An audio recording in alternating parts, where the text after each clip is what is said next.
به توضیح بدم که توی مجموعه نونگاه چه فعالیتی انجام میشه. این مجموعه برای هر سازمان و شرکتی که احتیاج به یک سری اکسسوری های لازم مثل تندیس، لوح،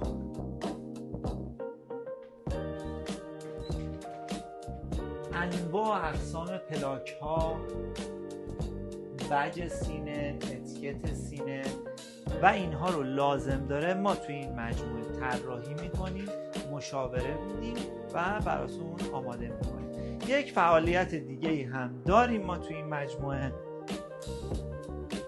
که شروع کردیم به تولید جعبه و محصولات کاغذی و چاپی. یعنی شما برای ما محصولت رو میفرستی، ما نسبت به محصولت ماکت سازی میکنیم، از روی ماکت شروع میکنیم به ساخت